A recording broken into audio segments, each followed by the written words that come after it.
బేహద్దు పరం మహాశాంతి. ఈరోజు పురుషార్థమునకు ధారణ పాయింట్స్. బాప్ అంటున్నారు, పిల్లలు నా నలువైపులా పరం లైట్, పవిత్రమైన లైటు ఉన్నట్టు అభ్యాసం చేయండి, అనుభూతి పొందండి. మీ రూమ్ మొత్తం లైట్తో తయారై ఉంది అనేటువంటి అభ్యాసంతో ప్రకృతి మీకు సహయోగిగాను సాతిగాన అవుతుంది. ఈ విధంగా విశ్వ పరివర్తన కార్యం కోసం బాప్ పరంపిత బేహద్ తండ్రి సహయోగిగా సాతిగా కూడా అవుతారు. ఈ విధంగా మీ యొక్క ప్రకృతి ద్వారా విశ్వ పరివర్తన కార్యం సంపన్నమవుతుంది. పిల్లలు పరివర్తన అవ్వాల్సిందే, అనగా అయ్యే తీరుతుంది. బస్ పిల్లలని మీరు పరివర్తన కోసం తయారీగా ఉండండి.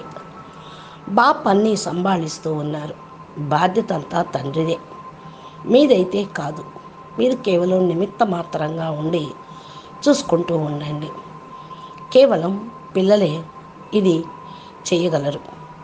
కనుక నిశ్చయ బుద్ధిగా అయ్యి బాప్ యొక్క ప్రతి ఒక్క విషయాన్ని నిశ్చయం పెట్టుకొని బాప్ సమానంగా అయిపోతూ ఉండండి. ఒకవేళ అసలు పిల్లలు కేవలం నామకే వాస్తే ఉన్నారు, బాప్ సమానంగా అవుతూ ఉన్నారు. మిగతా వాళ్ళందరూ నెంబర్ వారీగా ఉన్నారు. చెప్పటానికే కాదు, బాప్ కొరకు చేస్తూ ఉన్నారు, విశ్వం గురించి చేస్తూ ఉన్నారు. పిల్లలకు తండ్రి రూపంలో భగవంతుడు వస్తే మిగతా వాళ్ళందరికీ కూడా భగవంతుడే ఉన్నారు, అంతే. అందుకని తమ యొక్క అవగుణాలు శక్తులను లైట్ యొక్క ప్రకాశంలో సమాప్తం అయిపోతూ ఉంటాయి.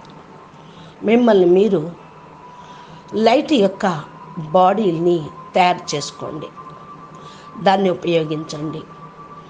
ఎంతగా మీరు ఉపయోగిస్తూ ఉంటారో అంతగా అధికంగా సీట్లో మీరు సెట్ కాగలుగుతారు.